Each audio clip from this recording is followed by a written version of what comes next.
Hi guys, and we are back with Creative Circuit 2.0. And so for this session, we have a very special person here with us. So as you know, Creative Circuit advocates for creativity, and we also bring creative professionals from all over the world to educate you about the various subjects that you are interested in. So today we have a very special person here with us. So she's a professional makeup artist working for films such as Hunger Games franchise, Pirates of the Caribbean, Dead Man's Chest, and has worked in many marketing campaigns, editorials in magazines such as In Style, Entertainment Weekly, Vogue, Elle, and Vanity Fair. And she also lectures globally about the biodynamic skincare and non-toxic alternatives in the makeup industry. So she's also a very special spokesperson for makeup too. So let me introduce, without further ado, Miss Nikoletta Skarlatos. Hi, Nikoletta. Hello. Hi, everybody from wherever you are in the world. Yeah, so we'll do a quick rundown. So in Sri Lanka, we say Ayubowan. Ayubowan. Ayubowan. So how are you really? I'm great. Very happy to meet you. Very happy to be asked to participate with, I mentor a lot of people from ages literally, and I get a lot of texts and emails constantly. The age group is usually 11 to 30. So it's just fascinating to me. I mean, it goes all the way up to whatever age, but that's the specific group of people that are constantly contacting me. So I'm great. I'm fine. I'm back in the United States. I've been all over the place. Yeah. So we hope you are doing well too. So, so you, actually, when I read your profile and like when I did my research, like you've done it all actually. Like, is there anything you haven't done it all? So actually, I wanted to know what's your origin story? Like, how did you get into this field? Like, what was your inspiration and what motivated you to think like, okay, this is my field. This is what I'm brought here to do. All right. I'm sure that you know that I'm of Greek origin. I'm Greek. Yeah. And when we came to the United States, I was, we, as many immigrants do, come to the United States to be able to have opportunity. And I was a dancer. And during the time that I was a dancer, I designed all of my own costumes and all of my own makeup. But I was a scholar. I went to the Political Science Institute of Paris and I got 2 degrees. And I graduated, magna cum laude, Phi Beta Kappa. And I was going to go on to become, an international journalist. And documentary filmmaker, and I was also a dancer, so it gets very convoluted. But the long and the short of it is, I went back to the city of Seattle, which is where I was from in the United States, and I could not get a job with all of this education that I had. And to make a really long story short, I just happened to meet the head of Chanel for that region. And I went up to her. There was a lady that had been in my church who was in the store, and I said, I don't know what I'm going to do. I can't get a job. And she said, see that lady over there? Go talk to that lady. So I went to talk to the lady, and apparently everyone was terrified of her, but I didn't know this.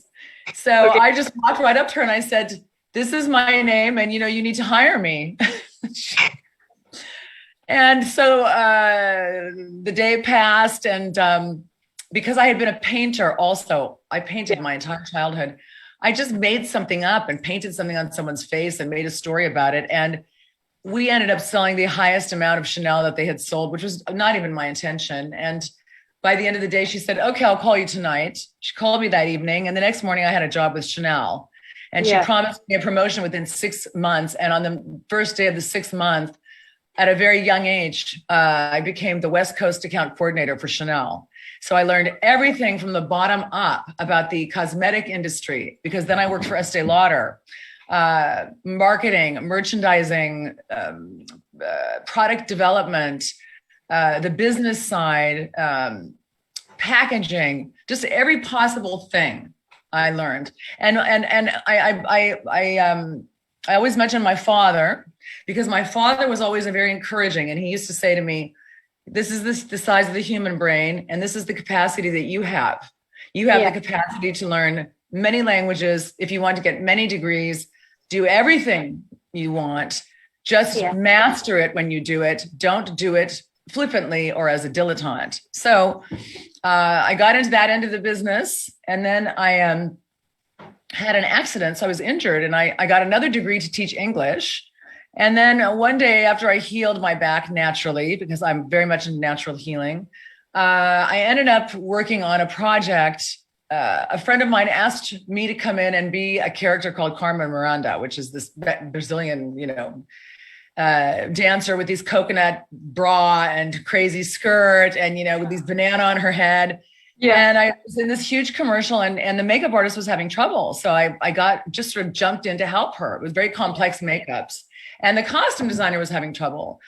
And so to make a long story short, I got hired by that production company immediately at the top of the ladder with the top car photographer in the country to be the creative head of hair, makeup, and costume for his Mercedes campaign. So then I got into commercials and music videos. Then I went and made a documentary and kept doing the things I was doing also. And then I came back and somebody told me to go and interview for a film that was going to turn union. Yeah. And all of this time, Dehami, I had done costume, makeup, and hair design. Yeah. I had done all three things. I had produced, written, done just everything you possibly, learned everything about the film business. And I went to an interview, and the interview was with Johnny Depp. Yeah. And I got hired on the job working under one of the greatest makeup artists of all time in my generation, and older than is John Caglione. And he was my boss. And so I learned everything about prosthetics from him. And that's how that whole thing started. So my whole message to everyone who's listening is, now in this time with COVID, without COVID, there's a huge amount of opportunity for you to do and create and be whomever you want. You just have to believe it, because you believe in yourself, you can do anything. And so don't think that there aren't a million opportunities, and we'll probably talk about this because there are. Yes. So actually we've had quite a lot of people here with us joining. And what I noticed was that when I asked the origin story from each and every one of them, everybody was like, actually, first I did something else, like something very traditional. And then they moved on to a whole new different field, right? They just jumped careers from here to here. So it's like, I think it's like a common thing with people who do creative stuff. Like they have a predetermined thinking, like, I'm doing this degree and I'm doing this job, but then they take the leap and move on to a career, like in a fast moving pace, like just in a moment they are. So as you said, like you were learning to be a journalist, and then you switched careers and jumped up to the cosmetics field. So well, I had to survive. I went to the newspapers. I wanted to be I sold a screenplay. I mean, I've written, I'm published, and I just couldn't get a job. So it was a question of, surviving and eating. And I just happened to fall into this. This has been sort of the story of my life. And so, and I'm, a Greek girl, and you are Sri Lankan, and I've worked a lot with Bollywood. So, there's a lot of pressure on women in these particular cultures to either get married or become a doctor or a lawyer or some high elevated profession. And so for the longest time, I didn't feel like I was, doing something that was going to be respected by my family. Of course, we all realized as I grew in my career and became a member of the Academy and was submitted for various awards, several awards, that each film was another experience at going to university and learning. Each film I had to learn the language, the culture, what was happening at that time period. So I was getting I've gotten a massive education about history in all parts of the world, languages, I sort of had Hindi for a while, but now it's gone away. Your profile, you had a very vast amount of languages that you're fluent in. Yeah. So that's interesting. So we got what I'm saying is, some people, sorry to interrupt, is, everyone says, what are you going to do to these young, these kids that are 11 to, take the pressure off of yourselves, learn everything that you can. And, I was listening to a panel last night because they're going to choose the makeup artist this year for the Lifetime Achievement Award. And these 5 makeup artists that were being interviewed were so diverse, and the way that they had gotten into, and several of them have won Academy Awards, was completely just like sort of my story, just sort of completely out of the blue. But it happened. And then it becomes, it's quite a career.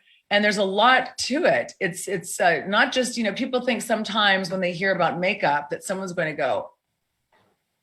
Yeah. That's not what it's about at all. It's a huge business, and you're running a business, and you're being creative, and there are so many facets of it. And, with the advent of Instagram and TikTok and all of this and influencers, there are just many, many, many possibilities. Huge market.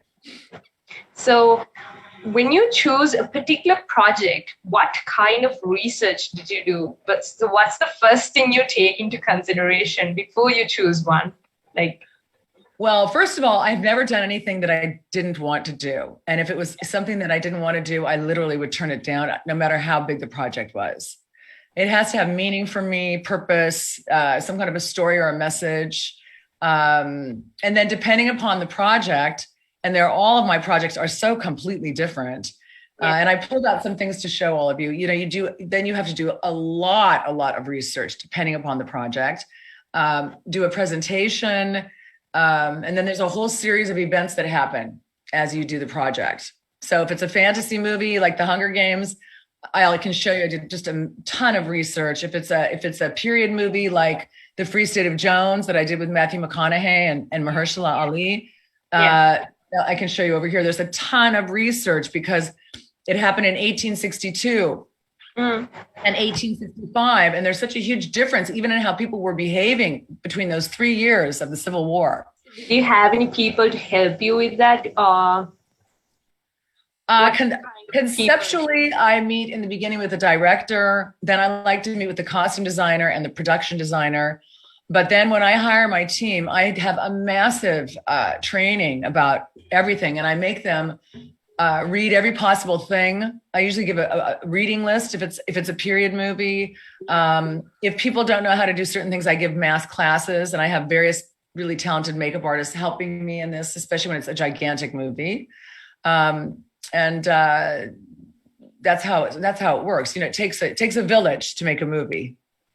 Yeah, so research is really important. So even when I'm doing this, I'm hosting this show, so I have to do my research if I'm talking to you. So I think for young and emerging people, they don't understand the importance of research. So first you have to learn about what you want to do.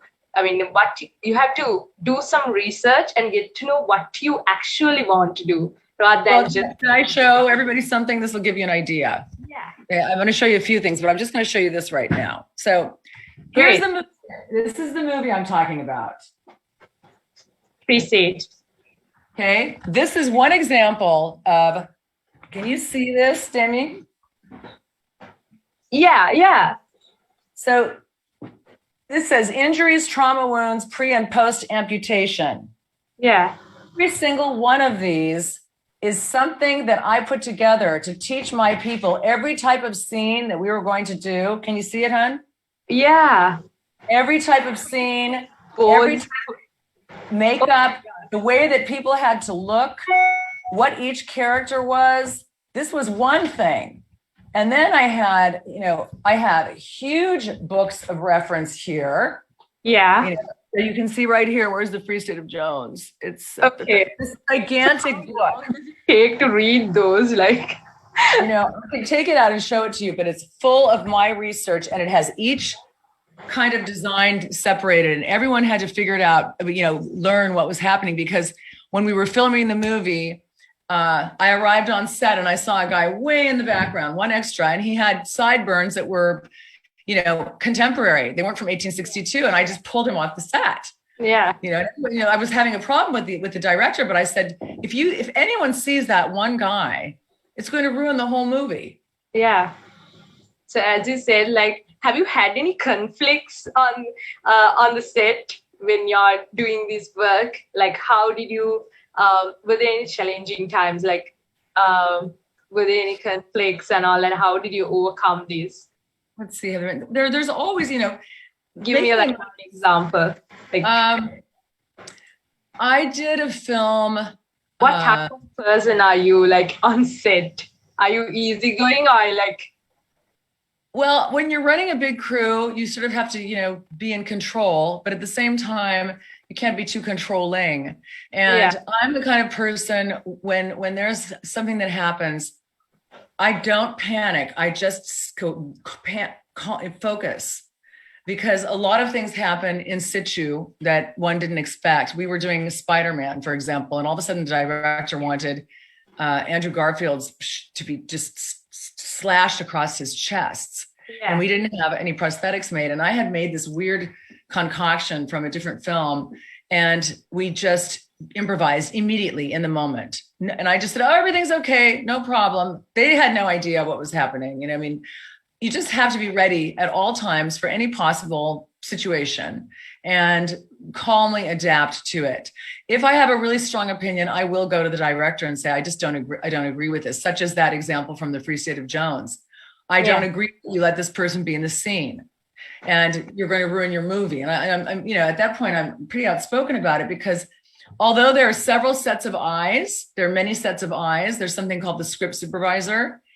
We always are looking around to make sure that everything is right, and watching out for other departments. Maybe, this earring was off and now it's on again, and now it's off. And someone like you or anybody who's watching the movie is going to say, what happened in that scene, with her earring? The audience is not stupid. The audiences are very, very smart. Yeah, actually they are like very smart. You get bashed on Twitter, actually. I would? The audience really moves to Twitter as soon as, like, they see something wrong with that. Like, they move on to Twitter and they put the hashtags, and so that's what I've seen, like, in big movies and all.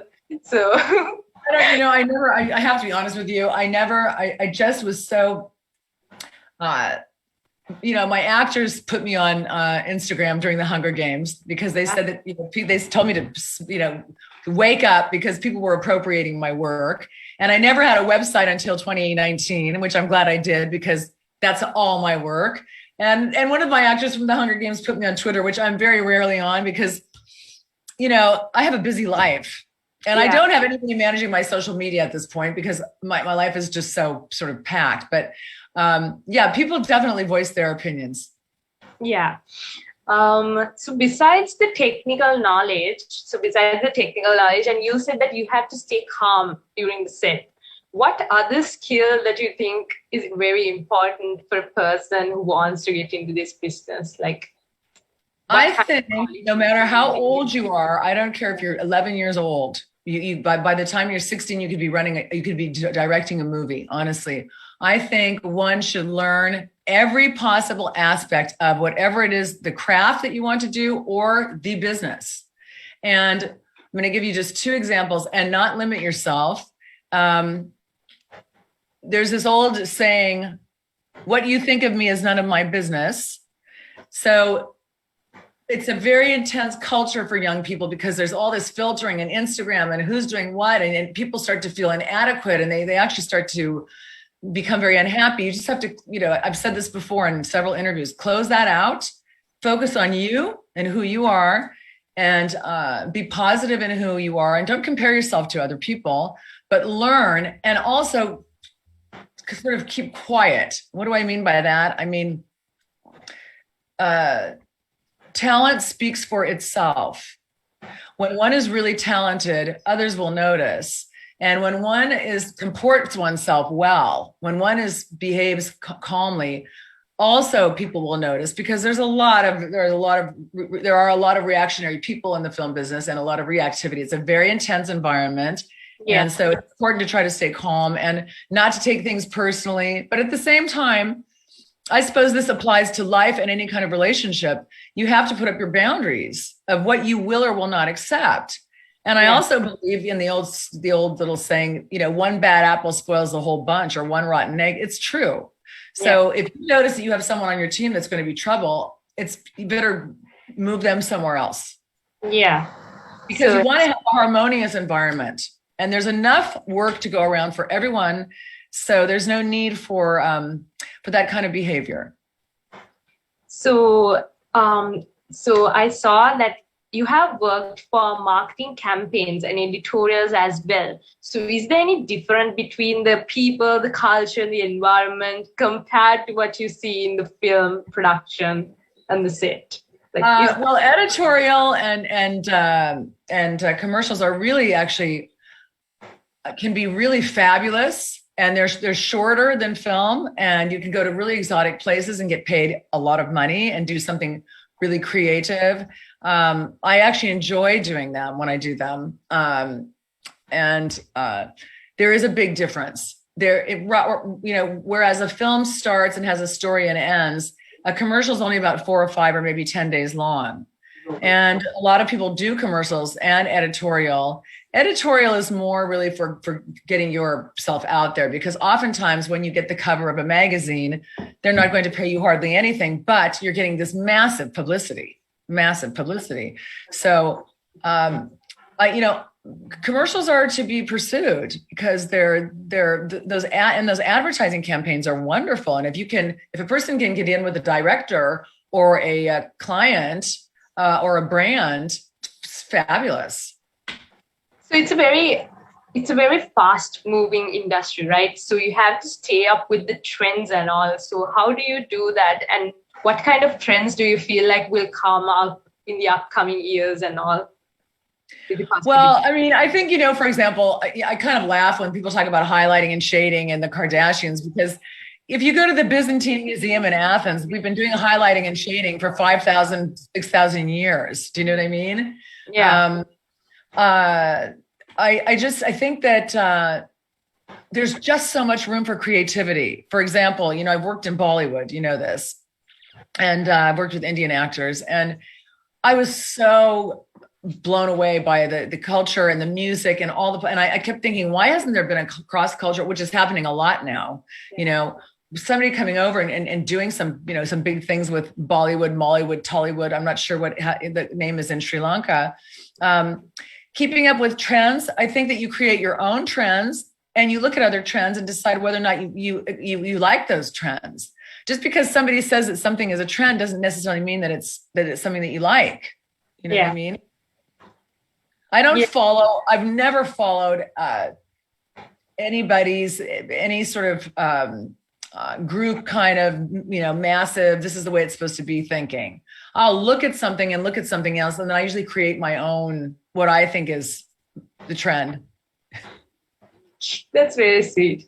So not conforming to other people's thoughts. No, I think that's very important in general. Be your own thinker.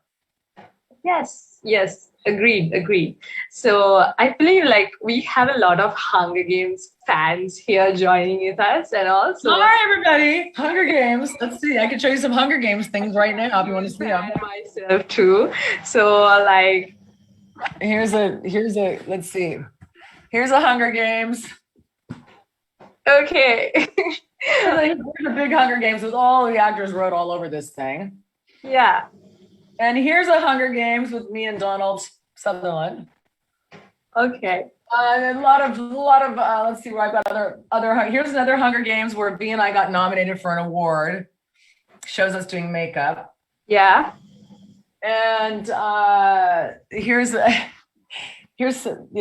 kind of crazy stuff that I have. All this kind of stuff. A Pita doll. Here it is.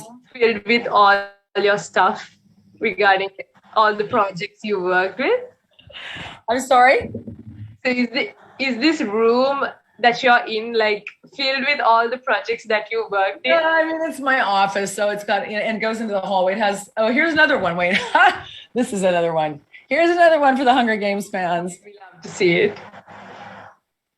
Oh, that's pretty. Yeah.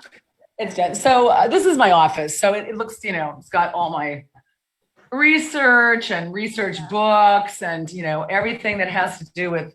It's very organized. So. Well, it's important. That's another thing about being a makeup artist. I can show you the makeup room. It's very important to be organized. That's for sure. Yeah. So what do the Hunger Games fans want to know? Yeah. So would you like to explain, like, how was the process behind the scenes, and how did you collaborate with the authors as well to give a memorable look that will be remembered for the years to come and all? Like, how did well, this is kind of a funny story. So I have to tell you all. I was in India for Lara Datta and Mahesh Bhupati's wedding. Lara Datta. Yeah. I did Lara for this movie called Blue with Sanjay Dutt and Akshay Kumar and Katrina Kaif and these Bollywood actors. So they flew me over to do her wedding for her Sangeet, and I was there for a week. Everyone was reading this book. This was in January, I think, of 2011. Yeah. And I had no idea what this book was. And they said, we're reading this. I said, what is this book that you're all reading, including, everyone? And it was called The Hunger Games. Yeah. And I said, and I just sort of didn't think much more about it because at the time, V. Neil and I were working on Spider-Man with Andrew Garfield and Emma. Still.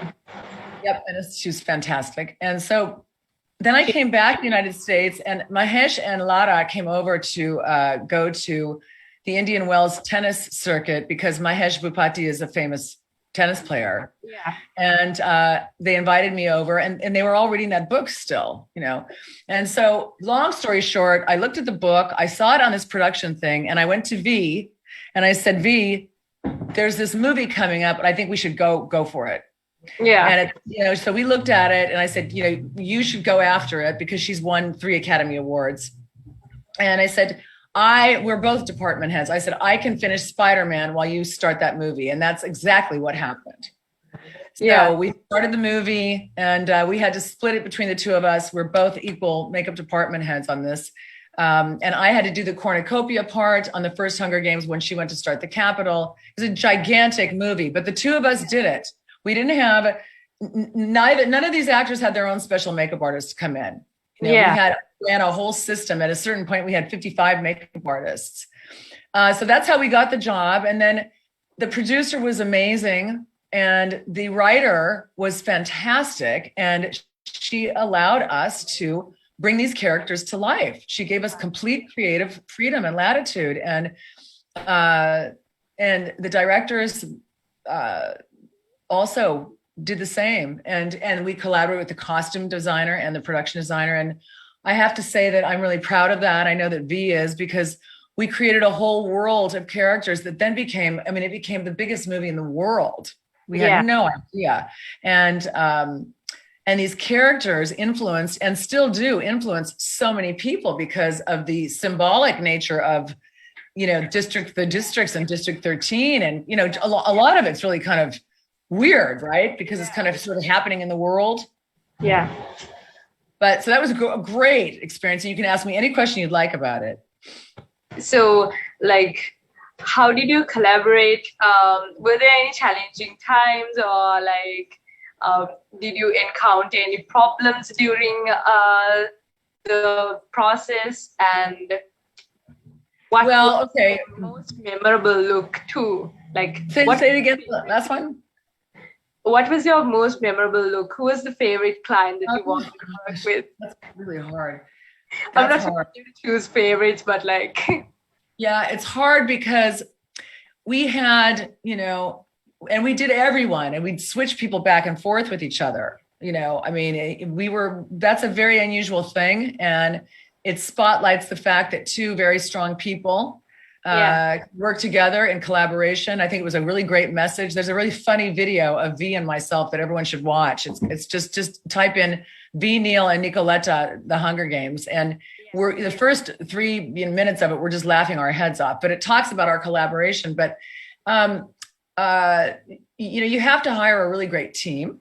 Wait, what was your question? I went off on the track.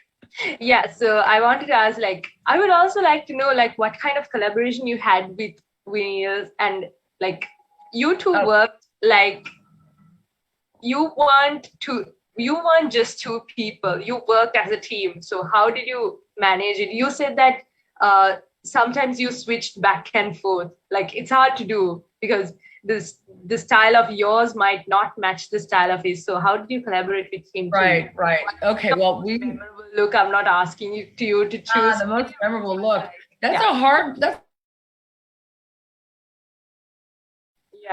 I mean, really different. And we would hire. Of course, we hired the best makeup artists period in the world. There were very talented makeup artists working on that who were doing the background and doing all those capital people. And, we would have to sort of we oversaw the design and all of that. What are some people's memorable looks? And then I can comment back. What does the audience want to say? So I think they will be commenting in the live stream as well. So let's see like what they have to say. Like, yeah, I'm just curious to see which ones they loved. Yeah. So yes, so we can get to that as soon. So I believe, I guess there were a lot of looks. I mean, they're in so many different categories. There was obviously the blister look was really, yeah. And the blisters you asked about, what were some challenges? We were doing the blisters out in the mud in Hawaii up to our waists in fields of grass and on a table and applying what is going to be a really close-up scene on a gigantic movie. So there were challenging things. We would be literally on the edge of the scene where you can't see us in some of these places that look like they're out in the middle of nowhere. That cornucopia, when they were running through the water and falling down and all of that, we're actually right there on the side ready to do all the touch-ups and fix things. The capital looks were amazing. Yeah. The various looks of Effie were amazing. V did, we worked on her for a week for the first one to kind of finally find the look. And then V did her, and then I did her for the last two movies, and I completely changed the style on her because she's gone into a different world now. Yeah. There were just so many looks, so many amazing looks on that show. It's hard to pick a favorite. So we could see like how Effie's makeup style evolved with her maturity, and also she understand, like, she moved from the cap mindset, and in the end of the movies as well, her character actually had a very development and a very changed effect rather than in the first movie. So we saw like what happened with the makeup process and all. Yeah, it was very interesting to see like how you managed to pull that off, like with the capitals effect in mind and with her character development as well. So, right, but we had, again, I have to say this because we had, for example, we shot part of the Capitol in Paris, and we had a group of makeup artists who were absolutely unbelievably talented. They did this thing called the White Party. You don't see much in the movie, which I think were some of the best makeups I've ever seen. And then we went to Berlin, and we did all of those crazy, running through the oil slick and the tigress character, the tigress makeup. And there was just a lot of discussion because, these people there were huge fans for these books. So we didn't want to digress too much from, the truth of the books in bringing that to life on the characters. And it just fortunately managed to work really well. I think it worked well. I think that the books and the movies are very complementary. Yeah. So you're an advocate for biodynamic skincare and non-toxic alternatives, right? So how do you match, like, have you had any instances where you had to move from that mindset and use a product which was completely different from what you actually wanted to do? So did you have? Well, of course, in the film business, we have, we're using makeup. So it depends on what kind of makeup that you want to use. I had And I've mentioned this before. I did a movie called Immortals with Frida Pinto and Henry Cavill and Luke Evans and all of these people. And the director wanted them to be covered in this oil, and have it wash right off and have them normal. And I just worked until I came up with a formula that was made out of flour and food coloring and something else. And it just worked. It went on them. They're really full of oil and then just washed right off of them. There are other situations where, of course, when you're applying prosthetics, you have to use glues and things. Yeah. There are some actors who are vegan. And so then, one in particular, and we had to kind of, sort of make a vegan glue for him. But at the end of the day, we just try to be as careful as we can because a lot of characters have prosthetics on, and we take very good care of the skin and protect the skin by putting a protective layer of shield on the skin. And then the removal process is also equally as important. I try to take as good a care of my actors as possible in terms of these natural skin cares, because your skin is your largest breathing organ and everything will go right inside it and go to your liver. So I always encourage everyone to drink a lot of water and take really good care of themselves and cleanse their livers, because the business is long, the hours are long, the sets are smoky. And oftentimes when I would finish a film, I would go somewhere and detox, literally, just sort of cleanse my system, because there's a lot of environmental occurrences on a set. Yeah. So I think we have Pirates of the Caribbean fans as well. So let's move on to a question from that. So you knew that this was coming.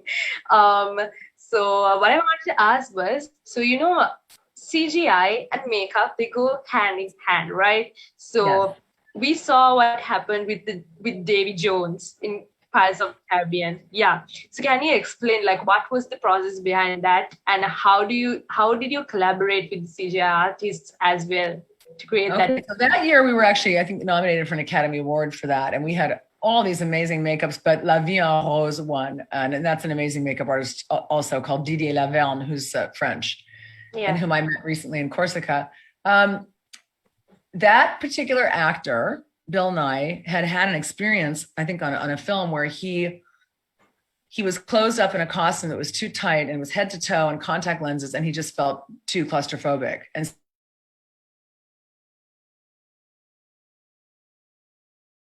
that's the only group of people, he obviously and his entourage, who are CGI. There's an article that a magazine did on me, which is online. If you Google my name, a magazine called Italian Rêve, R-E-V-E. And they asked me this precise question. And I referred to Rick Baker, who's a very famous makeup artist, and another CGI specialist. In fact, makeup and CGI go hand in hand.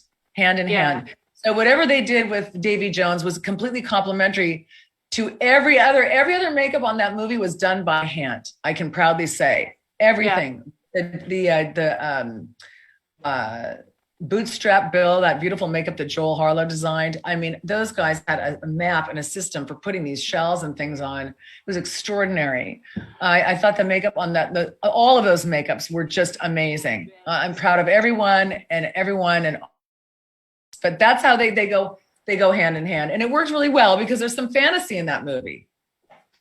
And also Calypso, she had a very memorable makeup look as well, actually, character in the movie as well. So can you explain how do you work around that? And well, when I came on, I didn't do Pirates 1. I came on, I had been doing a movie called Miami Vice with Colin Farrell and Jamie Foxx, and I got a call to come to work on Pirates, and this goes to show you all who are listening how your life can happen. And I was in background, which I was happy to be in background because I was around hugely famous and talented makeup artists, and I watched everything that they did, and I learned everything. And my makeups were noticed by V. And then suddenly I found myself there's an A trailer and a B trailer, and given Naomi Harris to do. And obviously this makeup had been designed, but she let me do sort of my own spin on Calypso. And I loved that makeup. And I love working with Naomi, who's an incredibly talented actress, wonderful person, supremely talented. And and that makeup was a lot of fun. Yeah, it was. So it was a lot of fun. She had teeth, we had to put this goop in her mouth. Yeah. Had to make her sort of look sweaty and do this kind of, do these various things. Sometimes it would change depending upon her mood. There's a picture of Dave. I posted it recently for some Pirates fans. There's a picture not being tentacled with this fabulous beard that we had on him, this whole costume. I think it's on my Instagram. Yeah. He looked amazing as a human. Yeah. They made a good couple. They were madly in love. Yeah. They were. And like, what about Johnny Depp? Like, so you said that he talked to you personally regarding this, and he hired me on my first job. And then I saw him 9 years later on the set of Pirates of the Caribbean. And how was that experience like? Well, here's Johnny. So, I can't say enough about this man. I can't say enough about this man, and I want everyone to hear what I'm saying. He is one of the most talented people that I have ever met. He has created and brought all of these characters to life. He is one of the kindest people I've ever met, one of the people with the most integrity. A lot of the things that you've heard in the media are just absolutely patently untrue. And the fact that he has had to endure them is for me really disgusting. And this just goes to show you the other side of Hollywood. If they decide that they want to, pick on someone or do something, and you're up or you're down or you're up. Yeah. I have just crazy respect for him, and so does the whole world. He's just a wonderful, amazing, incredible human being, talented actor, and can't say enough about him. He is. So actually, it's sad like how the media portrays how the media actually switched sides during that situation and all. So actually, it's first of all, it's absurd because nothing ever happened, and they know that nothing ever happened. But he's okay. He's got his production company in Europe, and he's fine. But sorry. So it can be seen in the industry how fast the sides change and all. Like as soon as some scandal happens, like people move on to the next one, right?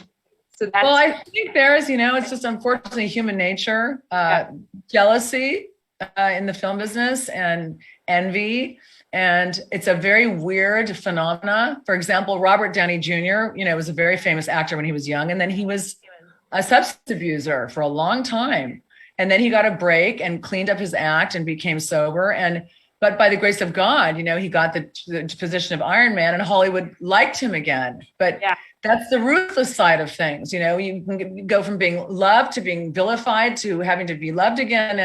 And it can be very destabilizing. And that's why I say just kind of keep to yourself, do your own thing, keep your eyes open, and keep people close to you that you trust, and try to stay out of the politics. But it's just not always easy because, again, in this, there's a lot of jealousy. People can get jealous of somebody and just want to sort of destroy them.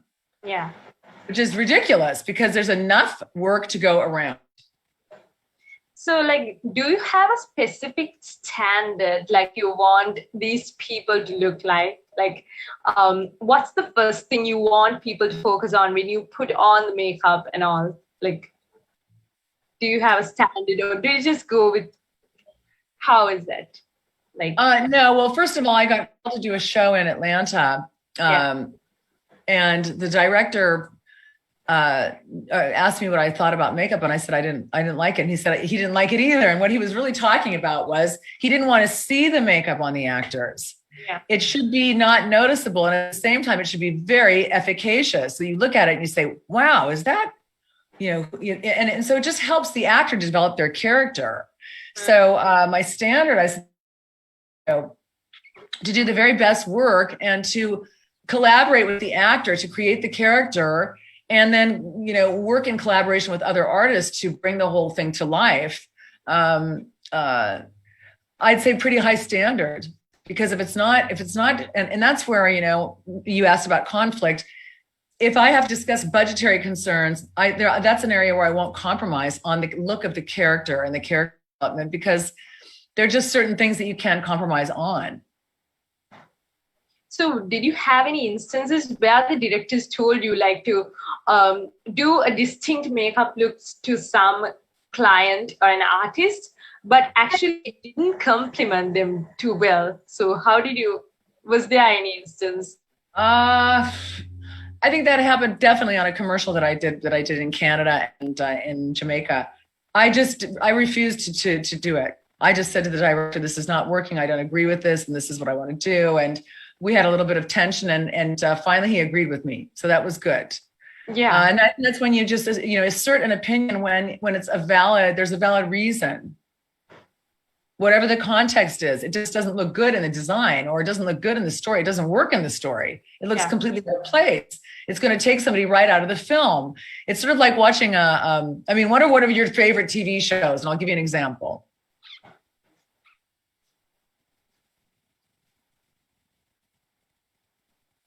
Sorry. Oh, I said, what is one of your favorite TV shows? And I'll give you an example of what I'm talking about.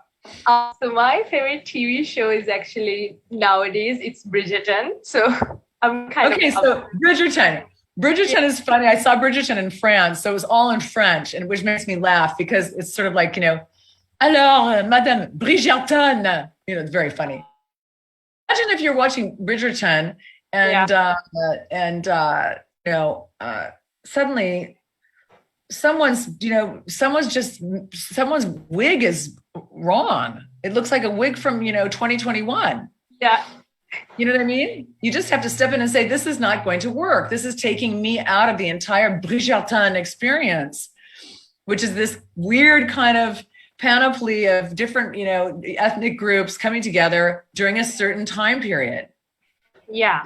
So like stating your opinion is really important when you're working in this business. So it's like you've worked with a lot of people. So are there any artists that you would like to work with in the future? Or is there any people you would like to collaborate with? Any of the projects? Oh my goodness. There's a director who just directed a film with Anthony Hopkins, and his name is Florian. And I think I'd like to work with him.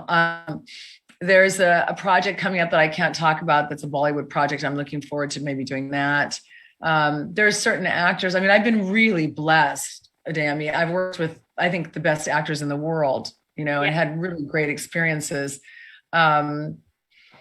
I was just about to do a project that would have been really fantastic, but I had to turn it down for personal reasons. Something that's really creative. Something that's creative, like the Hunger Games, where I can really do creative, artistic work, and that's has some meaning. That's what I would say. So, do you have any upcoming projects? I just have one. The one that's coming up, I unfortunately can't talk about it. Okay, unfortunately, you can't talk about it. So, stay tuned, guys. She will be revealing. Stay tuned, guys. The one that I just turned down was I really was excited about it, but I had to turn it down. It was going to shoot in Ireland and in the Canary Islands and in Prague. And it was after a science fiction writer. And so it was this life 20,000 years in the future. And the costume designers from the Hunger Games had worked on the previous ones. And I love those guys. And so it was super creative. So I was disappointed. But again, there's work, which takes many hours and it's very nomadic. And then there's life. And at a certain point, you have to sort of balance the two of them. So when V was interviewing the 5 people for the Lifetime Achievement Award last night, she asked each one of them, was there a movie or a project that you were sad that you missed? And everyone had one. They had to take something else, or they had to take care of their wife, or something happened, someone died, and so they had to turn it down. And that's just, that just means that life is taking you on a different trajectory. I always say, if something didn't happen, it means that something really amazing is going to happen instead. Absolutely, no doubt about it. If something didn't happen, don't think that it's the end of the world or nothing great is ever going to happen to you. You must listen to me. It just means that something really great is going to happen. And so get ready in your mind, because when it happens, you had better be prepared for it. So as an ending note, what advice would you give to these emerging enthusiasts who want to join in this field, who want to pursue a career like you? Like, what advice would you give them? I think it's definitely possible. And if anybody wants to ask me any questions, they can. Definitely possible for everyone to work in this market. There are some all over the world. And by the way, during COVID, makeup has been considered an essential business. And there aren't enough makeup artists right now to fill the quota of projects that are shooting all over the world. I'm not kidding you. They're trying to get, because of the COVID, they're trying to get as much content out as possible. And now, as you know, less people are going to theaters. They're going to see it on Netflix. So these big projects that are being shot literally all over the world. It's become, I would say, it's always been a global market. Yeah. Huge. When I see, Indian productions that are being signed to Netflix with a global contract that's going all over the world. When I see, I've got a friend show called Dynasty, and Dynasty is number 1 or number 2 or 3 over the world where it's played. So it's not number 1 in the United States, but it's number 1 in France. So it just goes to show you there's certain things that like Bridgerton resonates with you. There's a Venezuelan TV show that I was watching. I was sort of binge watching called Who Killed Sarah? And I speak Spanish, so I was watching it in Spanish. I wanted to sort of work on my Spanish, but then I got hooked into this thing, just like Bridgerton. I got hooked into Bridgerton, which I watched in French because I was in Corsica, but I couldn't stop watching it. So there's a ton of work, Yeah. And I suggest whoever's interested out there in becoming a makeup artist, a film producer,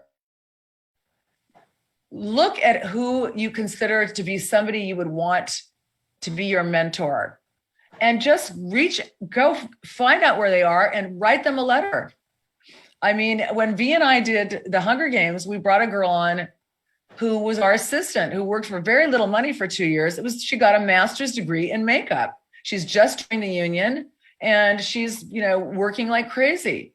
And we've mentored a lot of people that one girl walked up to us in a bar when we were on the first Hunger Games, and she's now a makeup artist living in New York City.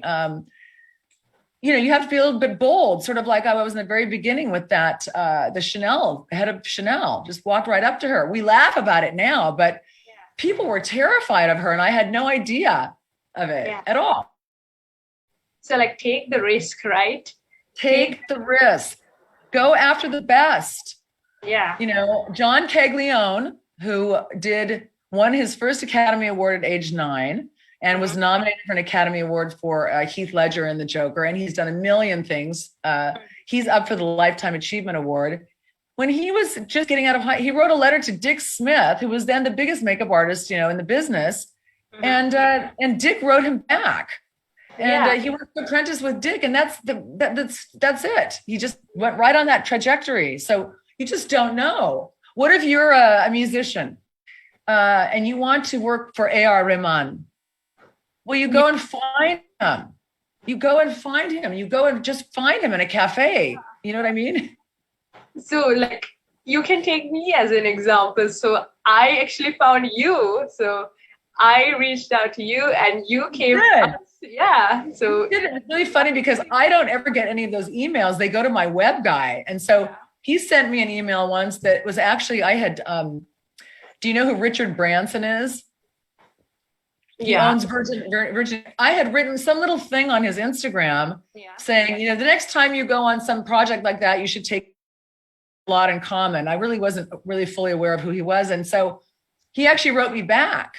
And my web guy said, you've got this email such as he did with you. And I said, well, who are these? Because there are some people that aren't really who they say they are. So I said, well, is this really authentic? And then he said, yes, this is really authentic. So that's when I wrote back. And so here we are.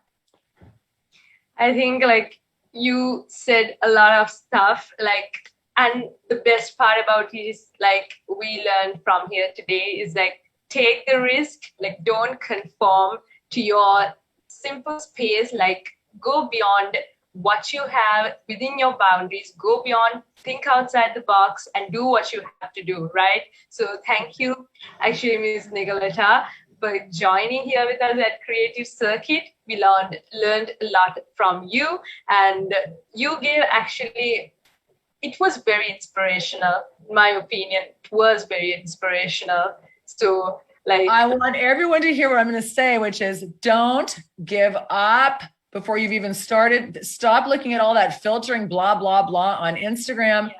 You think about what you love and what you would love to do, who inspires you, and then you just go after it. I don't care if you live in a little shack, you know, and I came from a little village, you know, the world is your oyster, and don't let anybody tell you differently.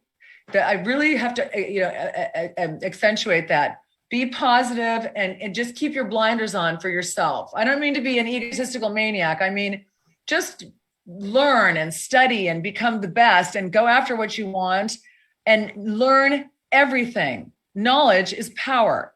Knowledge is power. Agreed. True. And with that ending note, thank you, Nikoletta, for joining with us. And it was actually a very inspirational session. We learned a lot, and knowledge is power. I think knowledge is power. So thank you so much. We as Sri Lankans are really proud that you came here with us and had this discussion with us and inspired the young people and the enthusiasts who want to pursue stuff like you. So they can also. I love, you know, Dehami, I love doing this, and I would love to come to Sri Lanka. As a matter of fact, you know, I lecture all over the world. I was just in Greece and I did a couple of lectures, teachings. I mean, it really, I love to do it because people really need it. Yeah.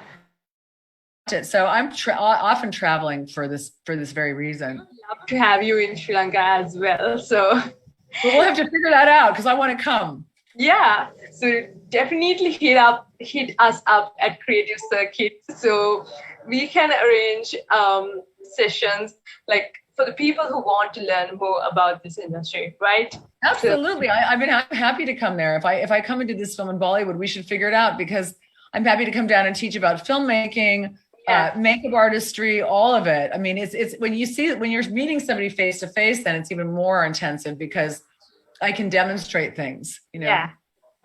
Agreed. So thank you, Ms. Nikoletta, for joining so much. I had a lovely time talking to you. Too. So, as a final, tell everyone to go to my Instagram and they'll see all the stuff at Nikoletta Skarlatos. So are you Bowan? And thank you so much for joining us today. Thank you. A lovely session. So yeah. And thanks everyone. Bye. Thank you. Bye-bye.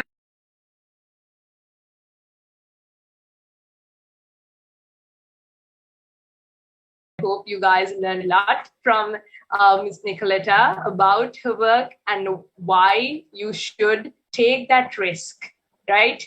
And be creative and show the world who you are. So stay tuned with Creative Circuit. We have a lot of upcoming sessions on tomorrow as well. And stay safe and good night.